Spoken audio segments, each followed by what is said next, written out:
welcome to the A Bit of AI show with your hosts, Henk and Amy.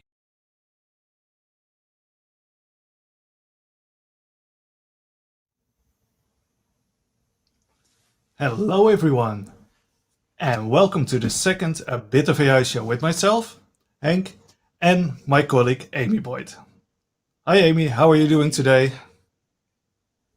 Yeah, not too bad. Thursday morning, straight into it. But yeah, really excited to chat with our speakers. Exactly. So we both work at Microsoft and we are passionate about AI. And in our AI journey, we have met with many people around the globe. And we realized that there are so many different people involved in creating an AI solution.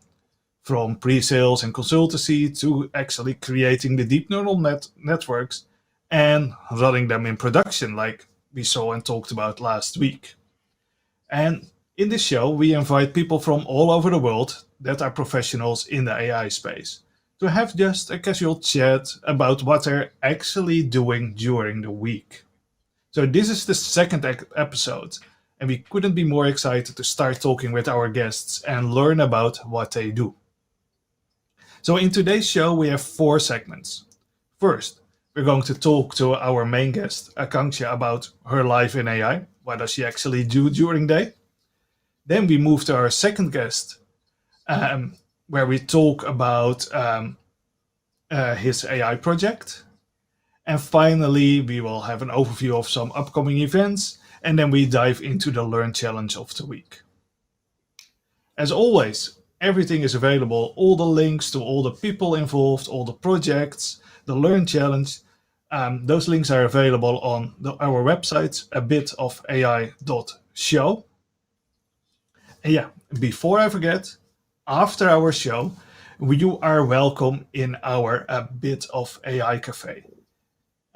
This is a friendly Teams meeting where you can meet us, Amy and me, and our guest, and just have a casual chat about the show today.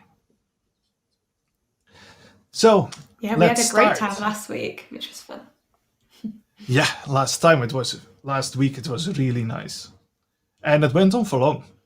So it kind of feels like the thing that happens after you have a meetup in person, like where you just stand around, have a pizza or a Coke or something like that. So we hope that you will join afterwards also. So let's invite our first guest. Akanksha, hi. Hey, everyone. How's it Hey, going? welcome. Very good. So we are literally on other sides of the planet, but we will handle this slight delay because we're absolute pros. But how has your day been, Akanksha? It has been great because I actually got to go meet colleagues today and got to work with them again in person, which was a whole new surprise after a whole year of working from home. So it's a fabulous day, and it's made even better because I still get to come home and still talk to other people across the world. Yeah, great stuff. We love that hybrid life. That's, I believe, what we're going to be living. So let's get started. I have to set a timer here because otherwise I could chat all day. So can you first off tell us a little bit about yourself and what it is you do in the AI space? Yeah. So my name is Akanksha Malik, as I've just been introduced very kindly. I'm a data scientist at a tech consulting down here in Melbourne, Australia, called Tesla. And I'm also a Microsoft AI MVP down here as well. So yeah, basically my day-to-day job kind of depends, which is the classic consulting answer. But yeah, whatever our clients need in the data AI space, that's where we help out with. Yeah, gosh, the well, it depends is legit for consultancy. Yeah, absolutely, I hear you. But in AI, do you find that difficult? Like that feels, because AI is such a big space, right? Like, but you're always changing. Do you quite enjoy that? No, yeah, exactly, for sure. Because I mean, that's kind of why I always wanted to get into consulting to start with, because I liked that idea of actually being able to get across a lot of things. I mean, I started into college and I was like, yeah, I'll do maths. I don't know. Thought I wanted to do medicine before that. I never knew what I wanted. So it's like, well, what's to say that, yeah, exactly this specific niche thing is what I'd like to do with my career? I didn't. So consulting was an ideal option in that sense. And then it plays, I think, really well into AI because it helps us make those really bespoke solutions because, as we said, AI is just so broad that there is no one size fits all technically. Like everything does require that kind of due diligence and that bespokeness because ethics and bias and all these things that are so important do play a very key part in everything we do. Yeah, absolutely. And good answer, Akanksha, because that's why we made the show. So you can come again. One of the next things, this is like the hardest question ever to answer, but can you tell us a little bit about what an average day looks like for you? What do you get up to in the consultancy world? Yes, I think I've been asked this a few times. What I might do is instead of specific day, I might just say what in general kind of consulting lifestyle for AI looks like, so for the way we run our teams, we kind of switch in and around. We're either on project, we're either on bench, and they're the usual two differences. So if you're on bench, you're helping out with internal projects. That can be doing prediction work on our own finances, helping build out models for our financing teams or our workforce planning teams, or if we're on a client, it's very much, okay, here we go and have your stand-up daily with your client, exactly what they need, whatever stage we're in with the project, from designing the solution all the way to properly deploying it. And obviously in between the two, there's always going to be pre-sales if you're in consulting, which sometimes can feel like that's all you're really doing, which is just talking to clients and helping them really figure out what the problem that they have is and actually figuring out if you can technically help them with AI, which is not always the answer, as people like to think. Yes. Yeah, so true, right? Like, do you have that a lot? Do you have where people might come to you and say, we think we have an AI project, and maybe you're like, yeah, like maybe, or, do you get, have you seen progression? Because you mentioned the pre-sales part, and I've actually felt that before in a role that I did where it sometimes felt like it was always like the proof of concept. Have you seen a progression where we are moving more to production? Yeah, and I think the difference kind of falls into there's people, I don't want to say people, but like there's customers who'll come in and it's like, hey, we need some new tech, machine learning, that's a new thing, do it. Tell us exactly what this specific human will buy from us on this day and how much they'll spend here. I mean, that's such an unreasonable thing to do. But even if it was something that was doable, but to be able to do it, you need data. And to have data, you need actual data practices to maintain and build that great quality of data that you'll have over time. So what the difference, I think, falls into is you'll see customers who are actually making that proactive step of setting up their data practices and setting up their data platforms. So for those clients, like we've worked with those clients where we've fully built out a whole architected data platform for them. That's where things like AI will work super well, just because they've got a great flow already and ML ops has been built into it. And the people themselves have been brought along on the journey from the start and the get-go and understand the need for it. Whereas if you just deploy a model at the end of the day, great, okay, I might do one couple of things, but people won't maintain the data quality. It just won't be a sustainable solution. So the customers who are taking that proactive approach from going from the ground up, which is often needed, it is working there. That's such good advice, I think, for anyone out there who's thinking about even how they're going to do their own first AI project inside their own business. The data is the fuel, isn't it? In some senses, so important. That's really, really good point. I guess one of my kind of next pieces was, I know you've worked on probably so many exciting projects over your time in the consulting space. Is there anything that really highlights for you? Is there one that really stands out? Yeah, no, for sure. I think kind of consulting, at least for me anyway, it was more around of being able to make a difference to someone, like whether it's a company, to people, whatever it is, right? I don't care. I don't need it to be in like the news or anything, but like, hey, I made a difference and helped. So a project I was on recently, and I was actually, we were allowed to publicize it, was with Ambulance Victoria. So across Australia and New Zealand, we built out a reporting tool and a whole dashboard system, which over COVID with the ICU strain and stuff, like really helped them actually track it and manage their workflows and how many patients were coming in, staff management and stuff like that. Like I think like the feedback you kind of get from the people actually working and using it, they're like, it was amazing to hear. They're like, oh my God, no, we're literally making a huge difference in hospitals and like lives are being made changed. I was like, oh my God, did I save a life? Like, have I done this? This is amazing. But no, I think, yeah, at the end of the day, it was just knowing that your like whatever you helped do and build has actually gotten to a bigger use and purpose that was needed. That was definitely a great highlight. I love that. That's such a good one. And yeah, just, I mean, that's kind of the emphasis, I guess, out to the audience that says AI is literally everywhere, and like, you know, finding places where it can really help people is fantastic. Like let's use the technology for good. But Henk, come, you know what question needs asking next. This is just the best question ever. Yeah, exactly. I always find it very interesting because I guess your work is not always fun. So what is your most annoying thing about your role in AI? You're gonna hate me. It depends on the day. Like it really is like consulting everything. God, I absolutely hate that. But I think it really flows because kind of a day-to-day could be completely different. But honestly, at the moment, I'd probably say pre-sales, just because, and I swear there's probably people from work watching this and they're like, God damn it, no, Akanksha.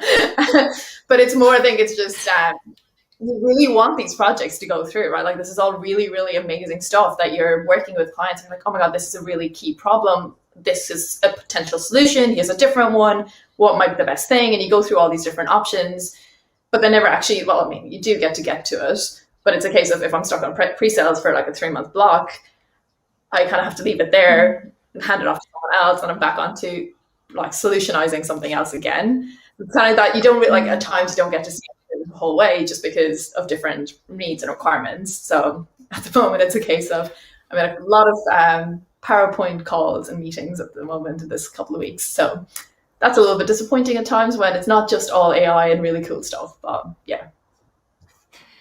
Yeah. Oh, it's so interesting though, right? Because a lot of that is that like envision or sharing like what's possible. I think that's a part of AI. Me and Henk, obviously, we make a lot of content. We do a lot of learning stuff.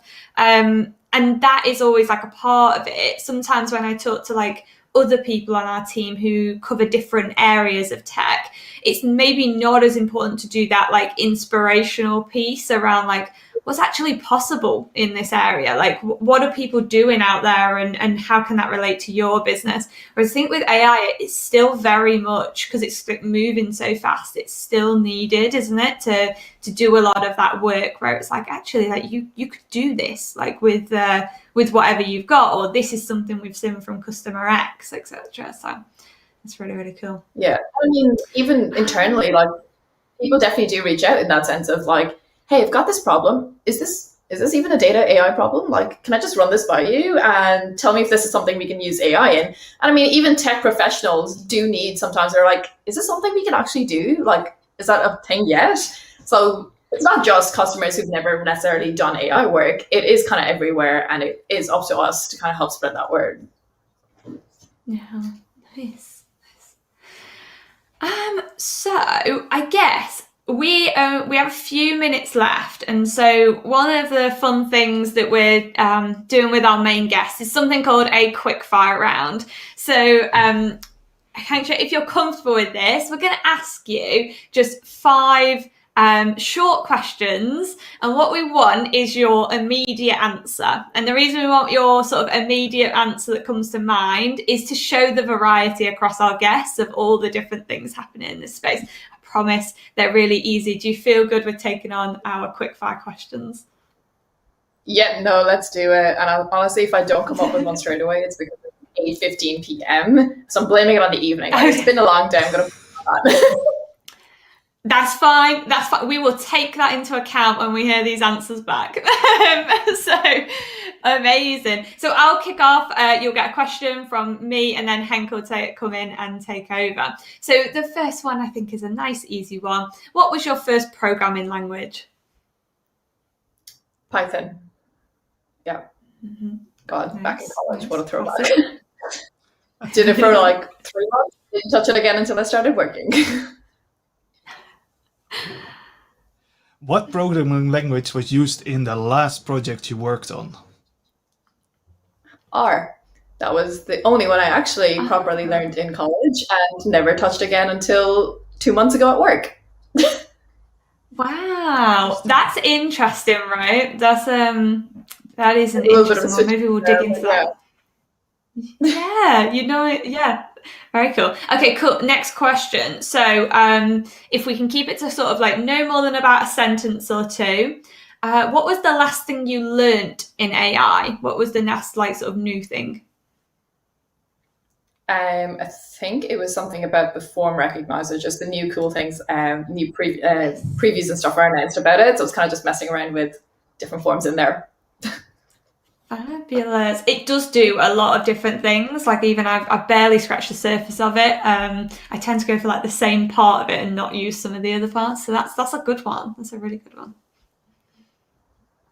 Favorite event in the AI calendar? I would be remiss to not mention all of the global AI community events that are coming up this year, because we're building out a whole new kind of schedule that will hopefully follow through for the whole year. But yeah, everything we do in global AI community, it's great. Nice. Global AI community, a little shout out there. We love that. Sorry, just scanning down on my questions here. Okay, last question. You've done great. It hasn't mattered that it's 8:15 there at night. So what area of AI is on your list to skill up on next? So what's the next thing you're going to learn? Do you know? Good question, actually. I haven't planned much around it, but I think the next thing I'm doing is some things around Azure Databricks. Just because we've got a few PT opportunities in there, and I think I very much have stayed away from data engineering just because it's kind of fallen that way. So it's kind of interesting to figure out how to actually like build out architecture there that way. Nice. That is a good shout. That's a good one. I've not had enough chance actually to spend some more time in Databricks. So, well, keep in touch, build lots of content, share lots of stuff, and we can live vicariously through you. As always. Of course. And so we have about 1 minute left, unfortunately, on your segment. The time just goes so quickly on these things. So, Akanksha, is there something that you would give as good advice to someone who's getting into the AI space? Don't worry too much about the tech, I think. Especially coming from a very non-technical background and getting into the field. There's enough people who are more than happy in the community to help out with the technical stuff, get across the theory, get across the actual biases that are involved with data management and capacity and whatever else. And just being like, data AI is so important because it's connecting businesses and humans to tech, right?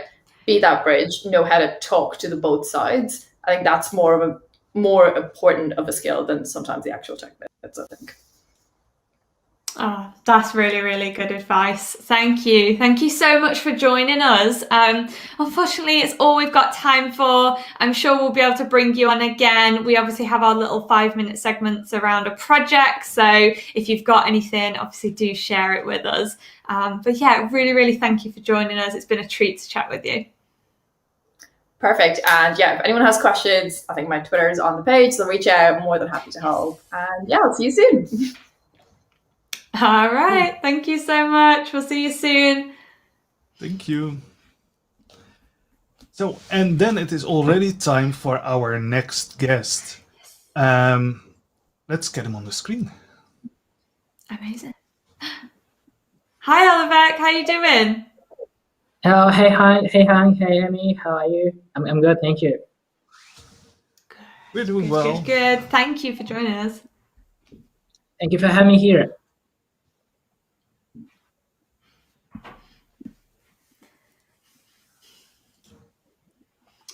Okay, so we only have 5 minutes.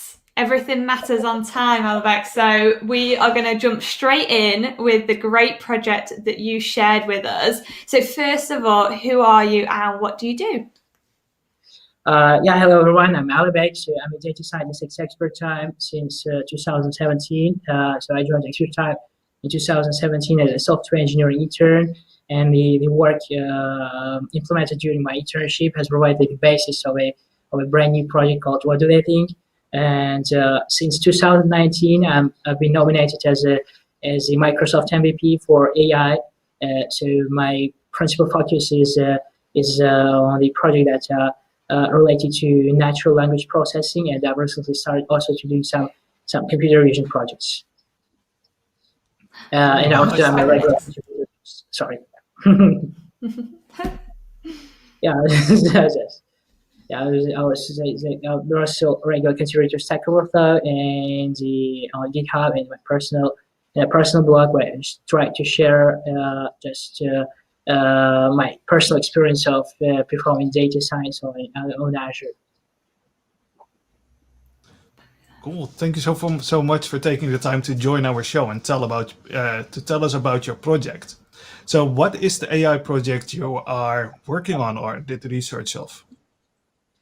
Yeah, exactly. So the project is a detection of the deceptive opinion spam. But first of all, I'd like to explain what the main goal of the project, because with the ever increasing popularity of web reviews, there has been an explosion of web content generated from individuals, and this content may contain a kind of opinion spam. So opinion spam is an improper or fraudulent reviews, which can range from a self-promotion of an unrelated web page or a blog, but to deliberate review fraud with the potential of a monetary gain and a monetary loss for a company, for victims. And sometimes opinion spam are really easily identified by human reader, like any kind of advert, any kind of mail spam, something like this. But how in this case, so we're talking about disruptive opinion spam, and the risk of this disruptive opinion spam is relatively low because at least a human reader can easily ignore the review and just keep on surfing the web. However, there is also an instance of opinion spam which is called deceptive opinion spam, which is more dangerous because the deceptive opinion spam. We're talking about the statements that have been intentionally produced to sound truthful, and mainly this kind of spam is going to take the form of fake reviews, either extremely positive or extremely negative, posted by a malicious user to inflate or damage a company's image. So I've started the project was by analyzing the fake reviews, especially fake reviews titles, just to have to get acquainted with the domain and just to have a better understanding of the textual patterns. And right now I'm working on the deceptive opinion spam, and the goal is to define the patterns, the underlying principles of the lies in the text, and how the deception is expressed textually, and also to detect some techniques to automatically detect this kind of deceptive opinion spam by applying NLP, just by all the NLP stuff that I know, and all the work is done in Azure ML.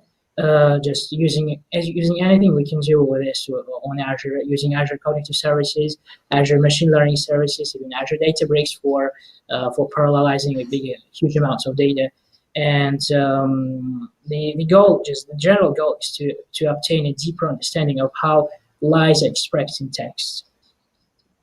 Right, that's so interesting, because natural language processing opinion and sentiment mining is often difficult, right, for things like even like sarcasm, when someone's being a little bit sarcastic in text. It sounds like a very similar kind of piece where you're trying to pick out the meaning above and beyond what the actual words say in some senses. So it's really, really, really interesting. And you have a great blog, right? Can you tell us what the URL is for your blog so people can go and read? Yes, it's aliriki.com. So it's my personal blog where I do share every little step I take just to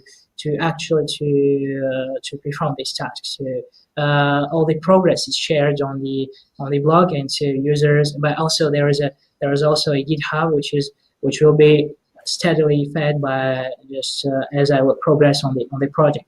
And which is also important why I consider that that anyone's opinion will be a welcome contribution, because there is no definite methodology of detecting the deceptive opinion spam. And when I share the information of the blog, it's exactly the information what I'm looking for. So having a feedback from the users, and maybe just a user with some interesting valuable skills to actually to give their feedback and to contribute in valuable ways to the project. Fabulous. Well, I think, unfortunately, we are out of time on our 5 minutes with you. It's so short. We never get to really dive into what the project is. So it's super important for you to share all of that information. So if everyone goes to abitofai.show, you'll be able to see Alibek's blog and his GitHub as well. And obviously, if you want to join us in the A Bit of AI-cafe afterwards, definitely head to that URL, aka.ms/abitofai-cafe, and you can ask some more questions of this really interesting project. So thank you so much for joining us, Alibek. Again, thank you very much for having me here. Thank you, Hank. Thank you, Amy. It was really a pleasure to meet you. And you. Thanks. Thank you. Cool. So that went by very, very fast. So we have 2 more things, and we have 2 minutes to share them with you before we are cut off from our Learn TV show stream. So we still have promoted events and a Learn module. I'm going to talk quickly about this week promoted event. So this week, the event I want to highlight is one upcoming live stream organized by Yves and Akan, both AI MVPs. The show is called AI42, and it focuses on the basics of machine learning. In every show, they focus on like a different aspect of machine learning, like the math behind it. And that were the past 4 episodes. And now they're moving to like languages and tools. So the next episode is 24th of March at around 8 o'clock CAT, and it is all about TSQL. So if you want to learn more, the links are on abitofai.show. Over to you, Amy. Fabulous. Yeah, I love that idea of the AI42 show. It's really, really good. So Learn Modules. Learn Modules is always a key part to the end of every single episode. And one of the things that we try to do is when we meet with our guests before the show, we try to pick out interesting modules that we think suit the topics that have been talked about on the show. So this week in our challenge and our collection, if you go to aka.ms/abitofai-learn, you'll find our collection just there. It's got 3 modules in it. So for Akanksha's talk, I actually chose the Working with AI Visuals in Power BI. Akanksha talked about that amazing project that she worked on, and that actually business intelligence was so key to that. So infusing AI and Power BI together is a really, really exciting area. So I popped that one in there. And then for Alibek's piece, I actually picked out 2. So we've got use automated machine learning in Azure Machine Learning, as well as discover sentiment in text with the Text Analytics API. So go learn, go use these modules. It's aka.ms/abitofai-learn.